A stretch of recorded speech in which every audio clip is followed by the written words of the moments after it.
Shalom bien-aimés, bienvenue sur Dévoilement, l'émission de l'étude biblique sur la télé évangélique. Bien-aimés, je voudrais nous encourager à bien nous positionner ce soir pour cette étude biblique. Le Seigneur nous conduira dans la profondeur, dans les profondeurs de la parole de Dieu par la grâce de Dieu. Et ce soir, je reçois pour vous l'homme de Dieu, le pasteur Hugues Zoa. Voilà Hugues Zoa. Soyez les bienvenus dans nos studios. Merci beaucoup, homme de Dieu. Je rappelle que vous êtes le pasteur principal du centre évangélique protestant Parole, Esprit et Vie, qui se situe dans la région Est de Paris. Très bien, c'est bien ça. Soyez les bienvenus au Bénin. Merci beaucoup. C'est votre première fois au Bénin? C'est la deuxième fois. Je suis venu l'année dernière en prospection pour ce pourquoi nous sommes là, pour la conférence de notre union d'église écossais. Donc j'ai eu le privilège de découvrir votre merveilleux pays l'année dernière. Donc, ceux qui m'accompagnent cette année, je suis un peu leur guide. Je n'étais pas seul. Hein. J'étais accompagné de deux sœurs qui sont pas là avec nous. Amen. Amen. Merci d'avoir accepté notre invitation. Et ce soir, comme vous connaissez déjà le principe de l'émission, nous prenons l'écriture, nous prenons les écritures, nous allons en profondeur, nous décortiquons, nous amenons les téléspectateurs à comprendre la profondeur de la parole de Dieu. Et avec vous, nous allons essayer de décortiquer un passage de la Bible qui amène beaucoup de confusion. Et beaucoup se posent des questions sur ça. Les gens n'arrivent pas souvent à comprendre ce de quoi il s'agit. Et je crois que l'Esprit de Dieu vous utilisera ce soir à nous éclairer par rapport à ce passage. Et nous allons ouvrir nos Bibles dans 1 Jean 5, verset 16. Si vous nous suivez, 1 Jean 5, verset 16, la Bible dit « Si quelqu'un voit son frère commettre un péché qui ne mène point à la mort, qu'il prie. Et Dieu donnera la vie à ce frère. Il la donnera à ceux qui commettent un péché qui ne mène point à la mort. Il y a un péché qui mène à la mort. Ce n'est pas pour ce péché-là que je dis de prier. » Donc, dans ce passage, nous voyons que l'apôtre Jean, est en train de parler de deux types de péchés. Exactement. Il dit, il y a un péché qui mène à la mort. Et on ne doit pas prier pour ce type de péché. Exactement. Et il y a un autre qui ne mène pas à la mort. Là, quand quelqu'un commet ce péché, on peut prier. Déjà, qu'est-ce que l'apôtre Paul essaie de nous faire comprendre par là? Déjà, quand on parle de péché, parce que la base, c'est le péché. Quand on parle de péché, qu'est-ce qu'on peut comprendre par le péché? C'est quoi le péché? Très bien. Alors, c'est vrai que quand on étudie, quand on fait un peu la théologie, on parle du fait que le péché, d'une manière globale, c'est louper le but. Dieu nous a donné un but à atteindre, il y a une prédestination. Mais si on ne va pas vers cette destination, on a péché. En gros, c'est ça. Mais il faut aller plus loin dans cette explication, parce que tout le monde ne pourrait pas comprendre. Mais je voudrais, si, bien sûr, homme de Dieu, si tu permets, que je puisse revenir sur ce texte que nous avons lu. Parce que les Écritures s'expliquent d'elles-mêmes. Quand nous lisons la parole de Dieu, ayons l'habitude de la méditation consiste en quoi d'ailleurs? À lire et relire et relire et relire et relire. On dit habituellement que le diable se cache dans les détails. Et moi je dis, et ça vient de moi, ça n'engage que moi, que Dieu se révèle dans les détails. Amen. À force de méditer, la méditation en soi, vraiment c'est de repasser, de remâcher, de réfléchir sur ce que nous avons lu. Si nous prenons vraiment, nous allons mot à mot sur ce verset, c'est un seul verset. Je n'ai pas compté combien de mots il y a, mais il commence par une condition, si. Dès l'instant que, voilà, on lit cela, on se dit, donc c'est une condition, si quelqu'un. La suite, c'est dit, si quelqu'un voit, si tu vois. Autrement dit, si tu n'as pas vu, tu ne dis rien. D'emblée, tu ne dis rien. Alors, je relis pour que moi-même je m'imprègne, que je fasse ce que je viens de dire. Si quelqu'un voit son frère commettre un péché qui ne mène point à la mort, qu'il prie. Et comme si ce n'était pas suffisant, il va préciser. Il dit, et Dieu donnera la vie à ce frère ou à cette sœur. Parce qu'il n'y a pas que les frères qui pêchent. Hein. Il la donnera à ceux qui commettent un péché qui ne mène point à la mort. Comme tu as si bien introduit, il y a donc deux types de péchés. Il y a un, suivant la logique de l'apôtre Jean, qui est ce disciple qui se couchait sur le sein du Seigneur. il dit, si quelqu'un, c'est une condition, si tu as vu ton frère ou ta sœur qui commet un péché, la seule chose que tu dois faire, avant d'aller voir ton frère ou ta sœur, c'est de rentrer dans le lieu secret, comme il nous est dit dans le Notre Père, enfin dans le chapitre 6 de Béatitude, Matthieu, rentre dans le lieu secret et ton Père qui voit dans le secret te le rendra. La toute première des choses, c'est de prier pour ton frère et ta sœur. Et ça, personnellement, j'ai l'impression que nous avons du mal à appliquer cela. Parce que du coup, on a envie de juger. On a envie de juger notre frère, notre sœur. Oubliant qu'il est dit quelque part que celui qui pense être debout prenne garde de tomber. Voyez-vous, la vie chrétienne, j'aime à le répéter, ça c'est comme un leitmotiv qui est en permanence dans mon esprit. Nous sommes le corps de Christ, nous sommes des frères et des sœurs. Autrefois, nous étions pécheurs, mais nous avons été sauvés par la grâce. Il y a un qui n'a point commis de péché, mais qui est mort à la croix du Calvaire pour nous. C'est Jésus-Christ de Nazareth. Amen. Et si on veut aller prospecter dans l'épître aux Hébreux, qui nous est démontré que ce souverain sacrificateur n'est pas indifférent quand nous péchons. De là, cela nous ramène à l'humilité. Comme tu viens de si bien dire, notre tendance naturelle, et malheureusement, je l'ai constaté en tant que pasteur et en tant que chrétien, notre tendance naturelle, c'est de pointer du doigt notre frère qui a péché. Et ça se propage même dans l'Église, dans ce sens que quand un enfant de Dieu, malheureusement, est tombé, qu'est-ce que l'Église va faire? On va l'exposer, viens confesser ce que tu as fait. Pensez-vous que c'est une mauvaise manière de faire? C'est pas la manière, pour moi, hein, c'est pas la manière idéale. Parce que c'est pas scripturaire. D'accord, oui, vous pourrez citer certains passages dans les Écritures qui le disent. Mais si on reste dans ce contexte, ce n'est pas ce que Jean est en train de nous dire. Donc, quelque part, il faut juste que nous soyons équilibrés par rapport à l'enseignement que nous a prodigué le Seigneur. À l'homme de Dieu, que pensez-vous des sanctions lorsque on voit un frère au milieu de nous qui commet un péché et on le sanctionne? Des fois, on le met sous discipline. Alors, qu'est-ce que vous pensez par rapport à ce verset? Est-ce que c'est ce qu'il fallait faire ou il fallait simplement laisser le frère lui prier? Non, c'est biblique de sanctionner. Pourquoi? Parce que le Seigneur qui dit, si tu vois ton frère qui pêche, et ça va dans ce premier sens, va le voir. S'il commet un péché, va le voir, discute avec lui. S'il ne veut pas comprendre, tu vas avec des témoins.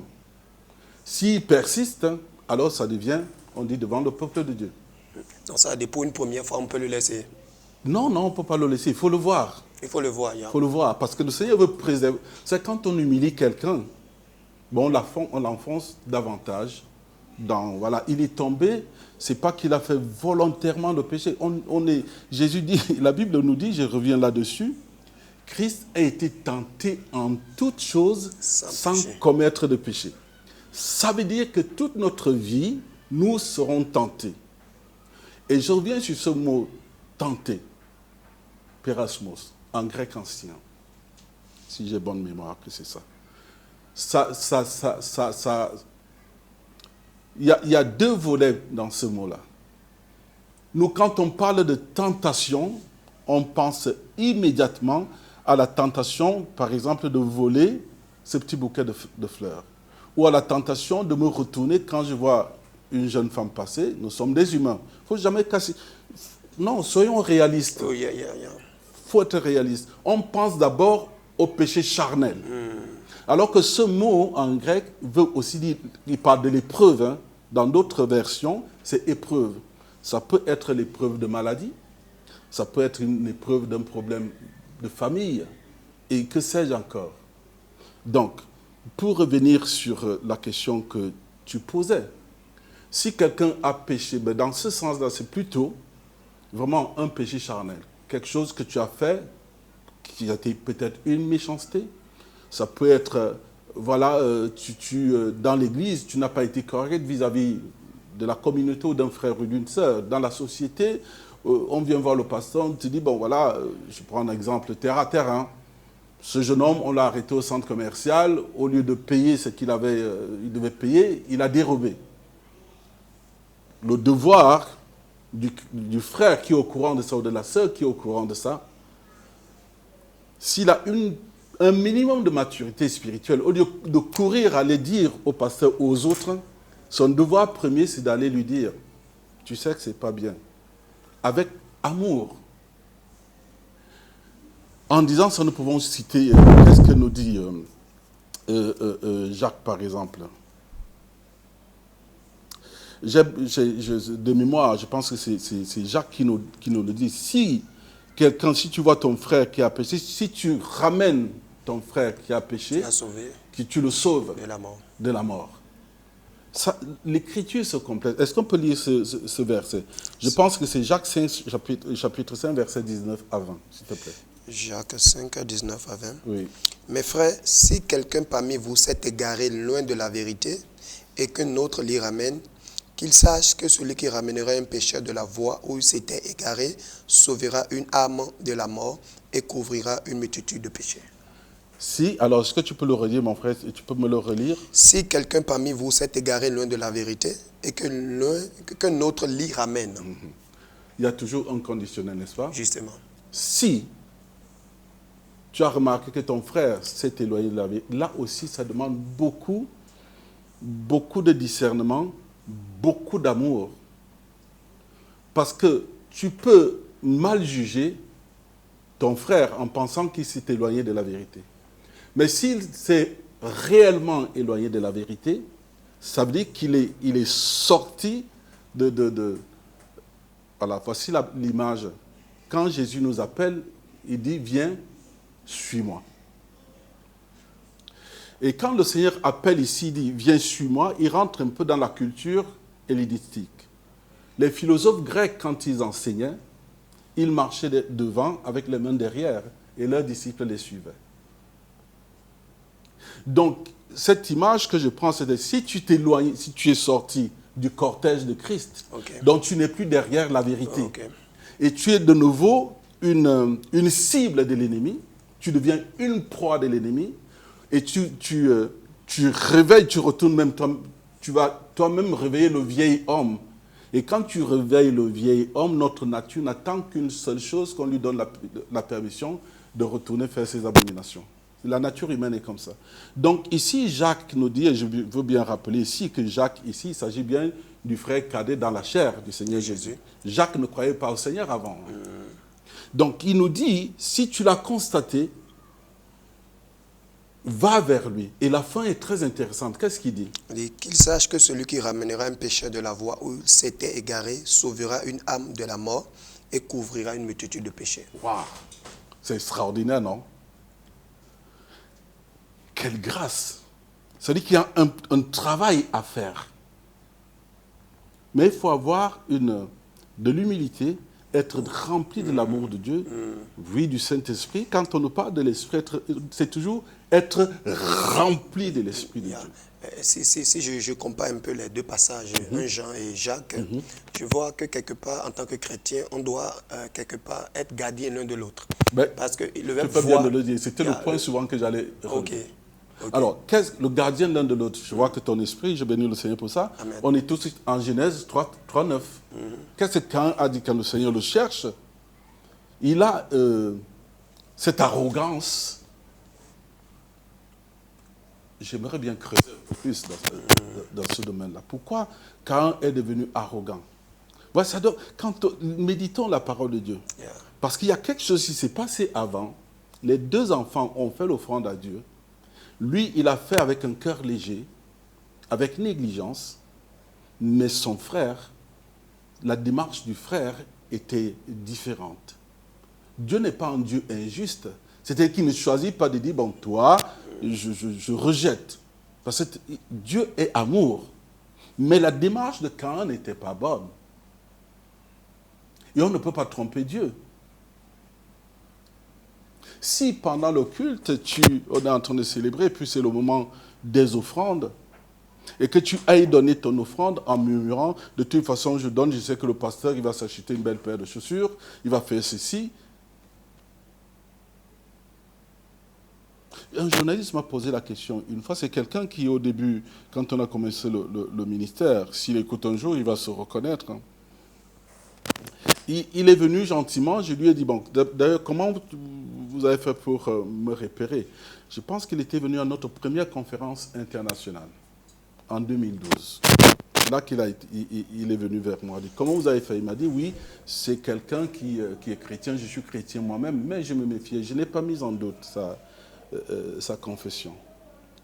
Mais après que il est venu plusieurs fois, et un jour, il m'a posé la question, heureusement pour lui ou pour moi, je ne sais pas, c'était pas en direct. Il m'a dit, oui, c'est parce que vous avez loupé votre vie que vous êtes devenu pasteur. Je lui ai dit, écoutez-moi bien. En ce moment où vous m'appelez, je suis au travail. Donc, je suis un pasteur qui a un travail séculier. Donc, je ne demande rien à l'Église.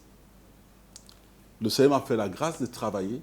Il m'a béni en me donnant 3 enfants merveilleux, qui sont grands maintenant. Il y a un qui a fait de moi grand-père, en tout cas, il a fait de nos grands-parents. Mes enfants n'ont jamais manqué de rien. Amen.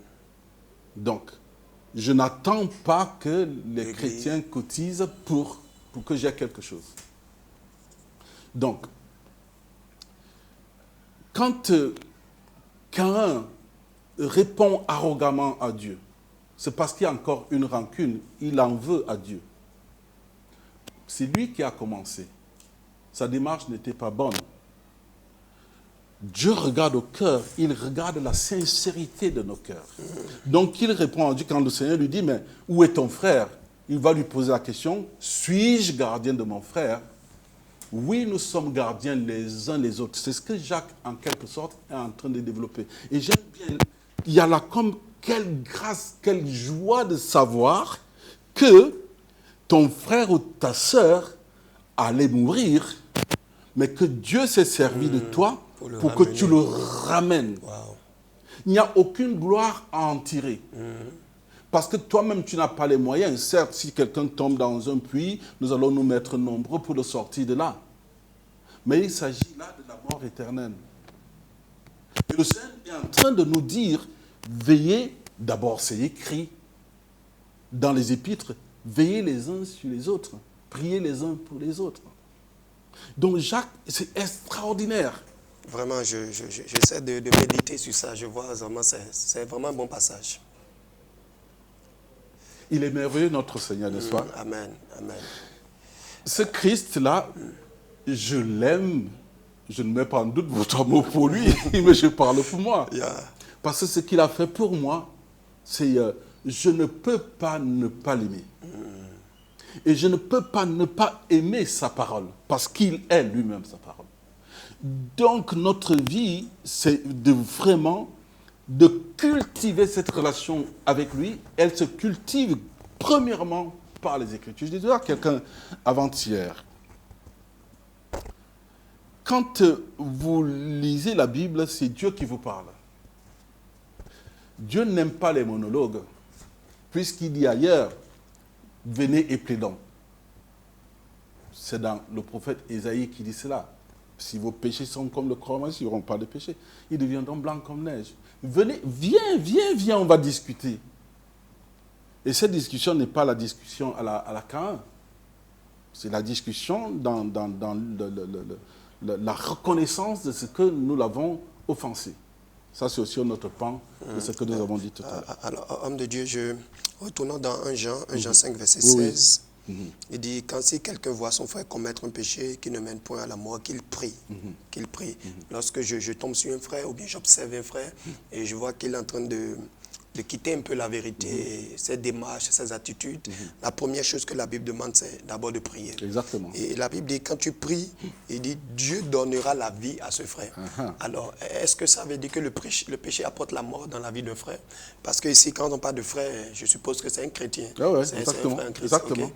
Donc, il dit, Dieu donnera la vie à ce frère. Donc, cela veut dire que le péché apporte la mort. C'est bien ça? C'est bien d'attirer mon attention là-dessus parce que nous sommes encore dans ce premier type de péché qui il nous dit que ce péché-là ne donne pas la mort.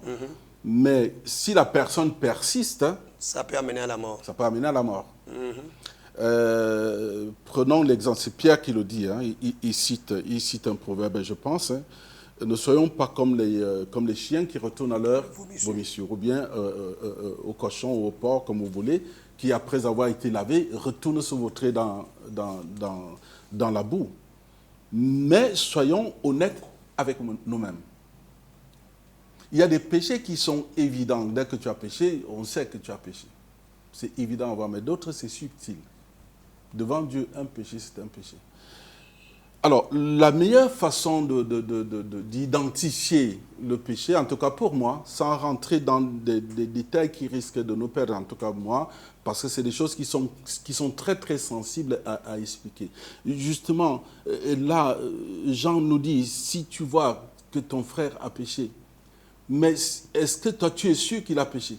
Voilà, c'est la question justement. C'est-à-dire, quelle est la base? Quelle est l'unité de mesure? Quelle est l'unité de mesure? Nous sommes dans une société hyper médiatisée aujourd'hui. Et il suffit simplement, cher homme de Dieu Brice, que quelqu'un prenne son téléphone, qu'il mette sur les réseaux sociaux. J'ai vu Brice passer à côté ou parler avec telle personne. Ça peut être ta propre sœur avec qui tu joues en route comme vous étiez enfant. Tu peux la taquiner, mettre ta main sur l'épaule, la pousser comme ça et puis faire pareil. La personne ne va pas chercher à savoir qui est cette personne. Elle va prendre son téléphone, elle va même faire la photo et balancer sur les réseaux sociaux. Va rattraper cela. Une fois que c'est parti, c'est un venin qu'il va commencer à faire. Donc, avant de juger ton frère ou même d'aller le voir, il faut être sûr qu'il a commis un péché. Cela est très très sensible. Vraiment. Donc, ce péché-là peut amener quand même à la mort. Parce que beaucoup ont confessé Jésus-Christ comme Seigneur et Sauveur, mais au final, il n'était pas... Ah, voici un exemple, tiens. Quand j'étais au lycée, je suis Camerounais d'origine. Ce pays que j'ai quitté, j'étais très jeune. Et nous rentrions en classe de seconde. Et notre tenue de classe, le bas était du kaki et en haut, c'était une petite veste blanche. Et cette tenue devait être nickel chrome tous les jours. Mais voilà que chaque jour, on arrivait au portail. Je pense que ça se fait ici de toutes les façons. Je suis au Bénin aujourd'hui et je pense que les mamans béninoises m'ont nourri au Cameroun avec les beignets et la bouillie. Et donc, là, ils étaient là, on prenait nos petits déjeuners avant de rentrer. Mais chaque fois, ce jeune homme-là, on lui dit, mais tu commences à quelle heure? Moi, c'est à 9h. Et ceux qui sortaient du premier cours revenaient, tu commences... Non, j'ai fait le premier cours, ainsi de suite. Mais il n'était pas inscrit au lycée. Donc, il y a des gens qui peuvent être là, croyant qu'ils ont reçu le Seigneur Jésus comme leur Seigneur et Sauveur, mais ils ne sont pas inscrits. Mais maintenant, pour répondre plus précisément à ta remarque, c'est que quand quelqu'un a une défaillance dans sa vie, il peut retourner en arrière. Et il est comme le chien qui retournait à ses vomissures. Mais cette fois-là, c'est comme si tu crucifiais, d'abord c'est biblique, tu crucifies Christ de nouveau. Et ça, Christ ne peut pas retourner une deuxième fois à la croix. J'ai entendu quelqu'un dire ça tout à l'heure. Donc, ce péché-là, finalement, le Seigneur est juste en train de nous dire que pour ce péché-là, nous pouvons rattraper. Et c'est notre devoir de rattraper notre frère, notre soeur. Et ça commence par la prière. Amen. Ça commence vraiment par la prière.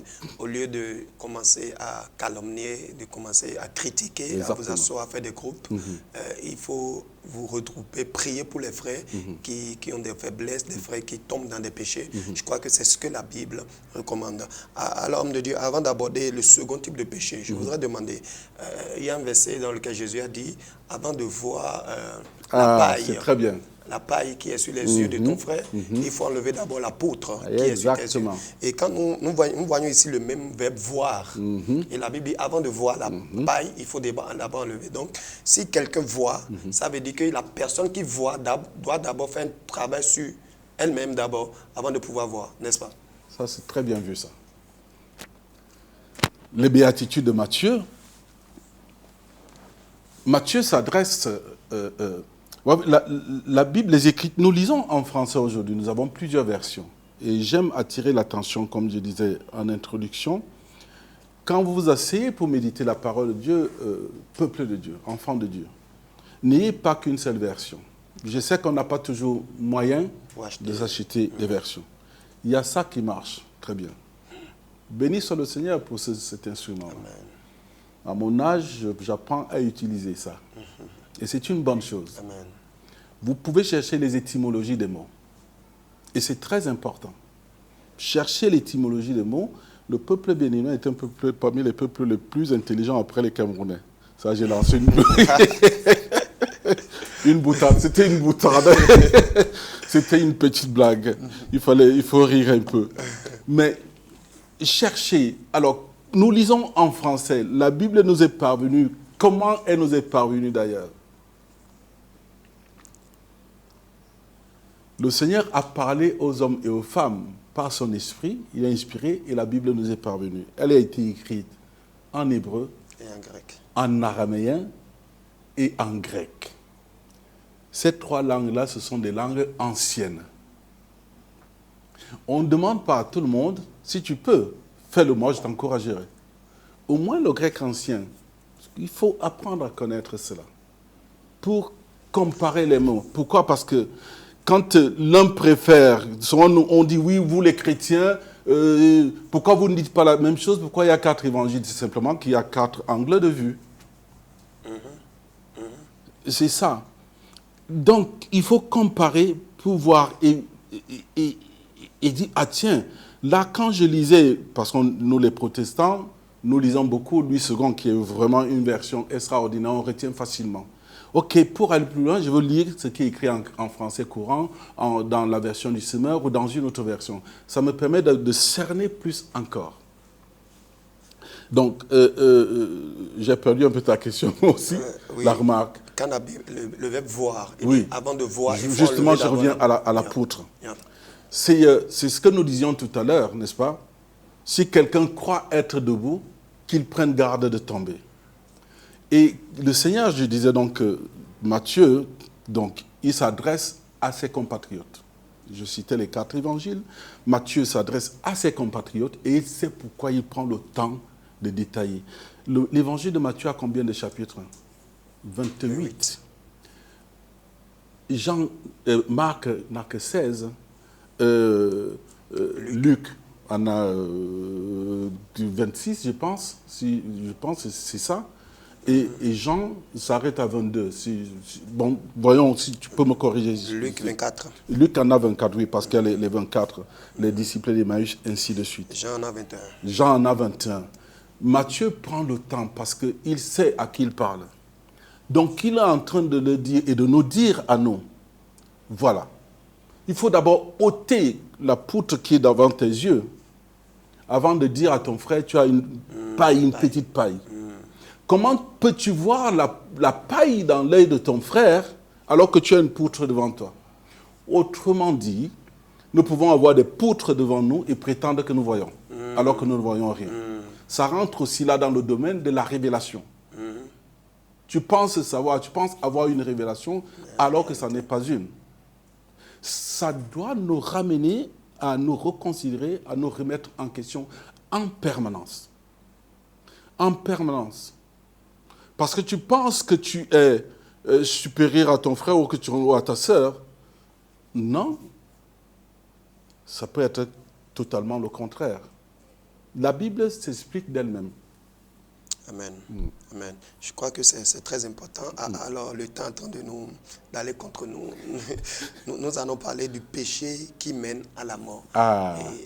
L'apôtre Jean l'a précisé, il dit, il y a un péché qui mène à la mort. Ce n'est pas pour ce péché-là que je dis de prier. Alors, je vais vous demander, quel est ce péché qui mène à la mort? Voilà une question très intéressante et qui a aussi fait couler beaucoup d'encre parce que beaucoup de personnes sont planchées là-dessus. Je n'ai aucune prétention ici de dire que voilà, je vais tout dévoiler. J'aime bien le titre de votre émission, Dévoilement. Alors, je vais essayer d'être parmi ceux qui tirent pour dévoiler ce qui est derrière ce verset. Et il précise, alors je relis moi-même pour m'en imprégner davantage. Il y a un péché qui mène à la mort. Ce n'est pas pour ce péché-là que je dis de prier. Interdit de prier pour ce péché. Parce que de toutes les façons, ce péché, quand on le commet, son sort est scellé. Et je pense que c'est une mise en garde aux chrétiens, à ceux qui, entre guillemets, ont cru en Dieu. Pourquoi je dis cela? Parce que quand nous prenons le déroulement de la prédication de l'apôtre Paul à l'aéropage à Athènes, Jean 17, de mémoire, verset 30, il va dire que Dieu ne tient pas compte du temps de l'ignorance, mais qu'il annonce à tout homme, où qu'il soit, qu'il a à se repentir pour pouvoir entrer dans le royaume de Dieu. Yeah. Comment voulez-vous que quelqu'un qui n'a jamais connu Christ puisse discerner? Je pense, c'est personnel. Supposons qu'une personne vienne à l'église, une personne qui a toujours été voir les sorciers, les marabouts, les ceci, ils font des choses bizarres. Et quand il arrive à l'église, le pasteur prie pour la personne. Au nom de Jésus, la personne était morte, elle était paralytique, elle était aveugle, elle recouvre la vue, elle commence à marcher, elle revient à la vie. La réaction humaine, c'est d'attribuer cela au diable. Il y a une raison pour laquelle j'ai dit cela. Personnellement, je pense que le Seigneur n'en voudra pas à cette personne, parce qu'elle est dans le temps de l'ignorance. Maintenant, le péché qui mène à la mort. Pour ceux qui lisent les Écritures, on sait où nous pouvons nous diriger. Je parlais des synoptiques, les 4 évangiles, Matthieu, Marc, Luc et Jean. Les synoptiques, c'est les 3 évangiles qui se lisent comme en parallèle, avec un système de miroir. Mais c'est 3 personnes qui donnent leur point de vue. La plupart de ces 3-là, parce que l'évangile de Jean a une particularité, ça revêt un côté plus profond dans la spiritualité. Matthieu, le premier, va parler de ça en donnant plus de détails. Si nous pouvons lire Matthieu 12, versets 22 à 32. Pendant que vous êtes en train de chercher, Marc, lui, va en parler du verset 20 au verset 29, et Luc, ce sera juste un seul verset. Mais lisons d'abord ce que dit Matthieu. Alors, pourquoi on prend à partir du verset 22 pour asseoir le contexte dans lequel le Seigneur a parlé.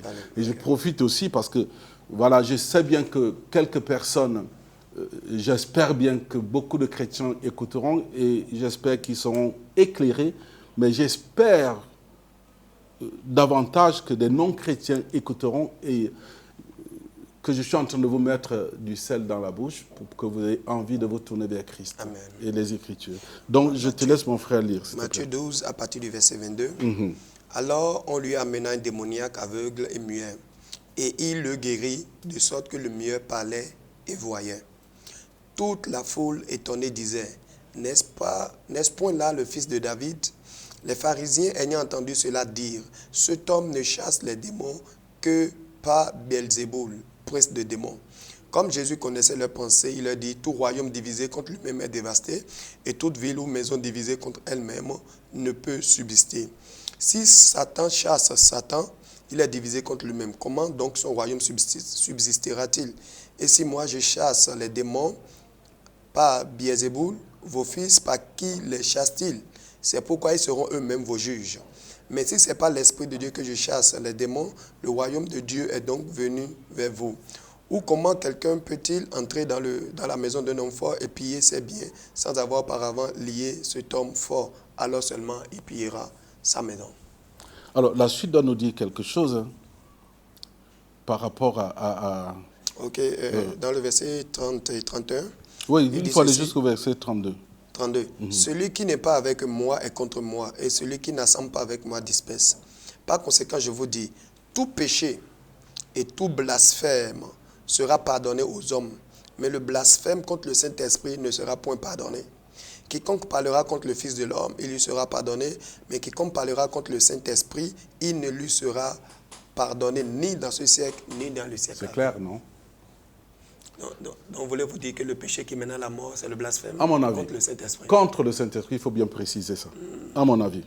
On peut étayer, on peut aller plus loin, mais je pense que le temps nous manquera. Il y a un petit détail là. Qui c'est qui fait la remarque? Qui c'est qui relève le fait que Jésus chasse les démons par le prince des démons, par Belzébul? C'est qui? C'est les pharisiens. C'est les pharisiens, yeah. Qui sont les pharisiens? Les gens qui connaissaient déjà la parole. Les gens qui connaissaient déjà la parole. Il est en train de vous dire, vous savez qui je suis. Puisqu'il prend, il leur dit, vos fils chassent les démons. Parce que ça se faisait déjà. Les fils de Séva. Le père était un exorciste, parce que ça s'est fait encore en Israël. Même aujourd'hui, il n'y a pas que les chrétiens qui chassent les démons. Ils continuent à le faire. Parce qu'ils ont les Écritures. Donc, il détaille, avant d'arriver à ce point capital, nous avons tout le contexte dans lequel le Seigneur nous a dit cela. Il dit, ok, c'est pour ça qu'aujourd'hui nous pleurons, nous avons pleuré pendant les Jeux Olympiques, parce que nous avons vu les abominations qui ont été faites. Jésus de Nazareth, il nous dit, faites tout ce que vous voulez, je suis venu pour ça. N'est-ce pas que quelqu'un a osé taper sur son Créateur, même si Jésus, il a tapé sur l'homme Jésus, parce qu'on ne peut pas lever la main sur Dieu, il a levé la main pour frapper le Fils de Dieu, Jésus de Nazareth. Il dit, faites tout ce que vous voulez, blasphémez contre moi, faites tout ce que vous voulez. Si vous vous repentez, vous serez sauvés. Je suis venu pour sauver, non pour condamner. Mais faites attention. Si vous blasphémez contre le Saint-Esprit, vous ne serez pas pardonné. C'est fini pour vous. Alors, bon, si je vous suis bien, êtes-vous en train de dire par là que blasphémer contre le Saint-Esprit, c'est donner la gloire de ce que le Saint-Esprit a fait à autre chose? Exactement. Donc, lorsque le Saint-Esprit se manifeste d'une manière donnée, et puis je dis que ce n'est pas le Saint-Esprit, j'ai déjà blasphémé. Exactement.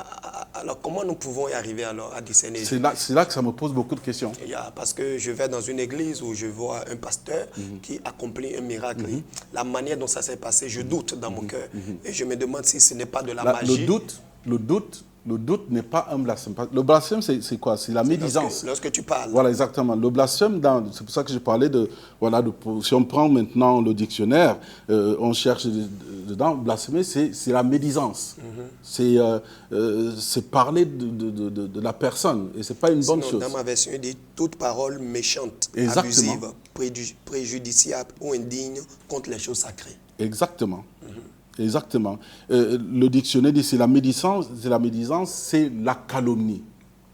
Ça nous interpelle sur beaucoup de choses. Hein.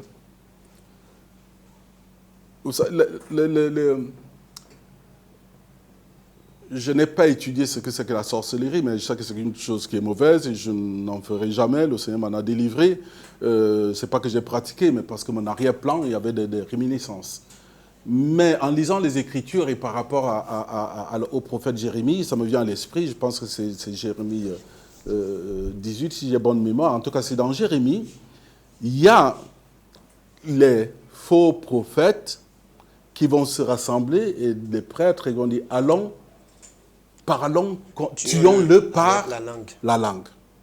Bien-aimé peuple de Dieu, faisons très attention. C'est dans la nature humaine. Quand nous nous asseyons pour parler contre une personne et qu'il n'y ait pas d'équilibre, nous sommes en train de faire la sorcellerie. Alors, si je reviens dessus, la malédiction, dans malédiction, il y a mal dire, n'est-ce pas? Donc, c'est un peu ça. Mais revenons sur ce point capital qui est extrêmement sensible et pas facile à expliquer, je le reconnais. Je pense que le Seigneur est juste en train de nous dire, faites attention, soyez humbles. Dans notre époque où nous sommes, le Seigneur a levé des puissants hommes de Dieu. Oui, nous le voyons.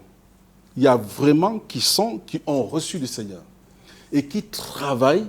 Mais nous, dès qu'on entend quelque chose, on voit quelque chose qu'on n'arrive pas à assimiler parce que nous avons enregistré cela, nous nous mettons à critiquer. Ceci ne veut pas dire que nous devons examiner, n'est-ce pas? Bien. Nous devons examiner la chose. Donc, quand on est ensemble avec les bien-aimés, examinons au lieu de juger. C'est ce que l'apôtre Paul essaie de dire quand il est question de prophétie dans l'Église. En 1 Corinthiens 14. Je voudrais qu'on finisse sur cette question, déjà parce qu'on a dévoilé déjà le verset, on a compris déjà que parler contre le Saint-Esprit, c'est ça qui est le péché qui mène à la mort. Et quelle que soit la prière qu'on fera pour ça, ça ne peut pas marcher. Alors je lis ceci dans Actes 2, verset 13. La Bible dit, mais d'autres se moquaient, disaient, ils sont pleins de vin doux et sont ivres. Ceci, c'est le jour de Pentecôte. Le Saint-Esprit est descendu sur les disciples. Ils étaient en train de manifester les signes du baptême du Saint-Esprit. Quand des gens sont restés dans le public, on dit, ce n'est pas le Saint-Esprit, que c'est du vin doux, c'est de l'alcool. Est-ce que ça, c'est le blasphème? Est-ce qu'on dira ça? Moi, à mon avis, non. Pourquoi? Parce que c'est un phénomène nouveau. Je reviens sur ce que dit Paul à l'aéropage à Athènes, acte 17, verset 30. Il dit que Dieu ne tient pas compte du temps de l'ignorance. C'est une manifestation, quand on est saisi par l'esprit, on est comme un sou. Quelqu'un qui est sous, il peut monter sur la toiture, croire qu'il va sauter, il va avoir des ailes. Quelqu'un qui est rempli de l'Esprit de Dieu, il est porté par l'Esprit, par la puissance de Dieu. D'abord, tu ne tiens pas. Vraiment, quand le Saint-Esprit descend sur toi, j'ai entendu un homme de Dieu lors d'une émission qui disait que quand le Seigneur est tombé sur lui, lors d'une colonie, enfin, comme il a dit ça, ils étaient à la sortie des jeunes. Un camp des jeunes. Et que quand le Saint-Esprit est tombé sur lui, ben, la puissance est tombée sur lui, il s'est retrouvé par terre. Et qu'il est allé vers le pasteur en rampant. Il ne pouvait pas. Daniel, quand l'ange Gabriel vient le visiter, il l'a visité plusieurs fois. Mais la Bible nous dit que Daniel ne tenait pas. Il a fallu que l'ange le fortifie, lève-toi. Donc quand on est sous de l'esprit. C'est pour ça qu'il dit, soyez remplis de l'esprit et non du vin. Donc ces gens-là, le jour de la Pentecôte, ils voient ces chrétiens, comment ils sont en train de... Et puis ils commencent à parler des langues qu'ils ne comprennent pas. Certains parlaient réellement en langue, d'autres parlaient l'hébreu, d'autres parlaient des langues audibles. Ils disent, mais ils sont sous, ils ont bu. Hein. Il est 9h du matin, ils sont déjà sous. Personnellement, je ne pense pas que là, c'était le blasphème. Avant d'ouvrir la bouche, il faut réfléchir. Très bien. Et personnellement, moi, je travaille à cela. Parce que quand je suis face à quelque chose qui me choque, j'ai tendance à ouvrir la bouche. Je vous dis sincèrement, je veux rendre hommage à mon épouse, que j'appelle souvent Madame Zoa, Sandrine Zoa, elle s'apaise. C'est la plus belle femme du monde. Amen. Mes enfants seront contents et je le précise en vous regardant droit dans les yeux. Votre maman est la plus belle du monde. Amen. Elle m'a dit, comme tu vas là, fais attention, ne parle pas n'importe comment. Ne parle pas si tu ne dois pas parler. Et j'ai intérêt à écouter mon épouse. Nous avons intérêt à écouter nos épouses. Elles sont quoi? Une aide pour nous. Amen. Donc, quand elle te dit quelque chose, tu dois obéir. Oui. Donc, pour finir avec ça, en tout cas, je ne sais pas si on est en train d'atterrir là maintenant. Oui, on est en train d'atterrir justement. Voilà. Je voudrais lire ce passage pour finir, pour conclure l'émission, si vous le permettez. Malgré cela, les hommes, c'est Jude 1. Malgré cela, ces hommes, aussi entraînés par leur rêverie, souillent pareillement leur chair, méprisent l'autorité et injurient les gloires célestes. Or, l'archange Michel, lorsqu'il contestait avec le diable et lui disputait le corps de Moïse, n'osa pas porter contre lui un jugement injurieux, mais il dit que le Seigneur te reprime. Il y avait là une équipe qui faisait la délivrance. Et l'une des personnes, alors que la jeune fille était en train de se tordre, elle commençait à l'insulter, enfin, entre guillemets, insulter les démons. Non, ça ne se fait pas. Même si c'est démon. Non, même si c'est le démon. Parce que le démon, c'est un ange des cieux. Vous savez que Satan est oint de l'Éternel. L'onction, qui t'a oint, tu es oint. L'exemple pour finir, le plus concret, David, le roi David, n'a jamais insulté Saül. Saül. Il disait, c'est un oint de l'Éternel. Il a même fait tuer quelqu'un qui est venu prétendre avoir tué. Annoncer, Qui t'a permis de porter la main sur l'oint de l'Éternel? Donc, nous chassons les démons au nom de Jésus. Nous n'allons pas sur leur terrain pour les insulter. Donc, nous prenons autorité. Au nom de Jésus, tu sors. Nous n'allons pas commencer à nous quereller avec eux. On n'a même pas à discuter. Si tu n'as pas reçu, ne va pas discuter avec eux. Mais il y a qui ont reçu, qui savent discerner que ça, c'est le démon qui parle, mais ça, c'est l'âme de la personne qui est en train de s'expliquer. Amen.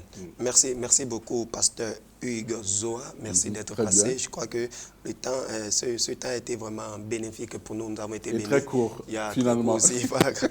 Mais je crois qu'on aura l'opportunité, si Dieu le permet, qu'on se retrouve encore pour un autre sujet. J'espère bien. Merci d'être passé. Vous êtes très bien habillé, mon cher. Oh, merci beaucoup, pasteur. C'était votre émission Dévoilement. Ce soir, nous avons décortiqué le passage de 1 Jean 5, verset 16, le péché qui mène à la mort, le péché qui ne mène pas à la mort. Et nous avons compris que le péché qui mène à la mort, comme Matthieu l'a dit, c'est le blasphème contre le Saint-Esprit. Alors j'ai compris, avant de parler, il faut avoir le discernement. Ne parlez pas quand vous n'avez pas 100% le discernement de ce que vous voulez dire, sinon vous risquez de tomber dans un péché qui mène à la mort, le péché du blasphème. Que le Seigneur vous bénisse et qu'il nous garde. Amen. Amen.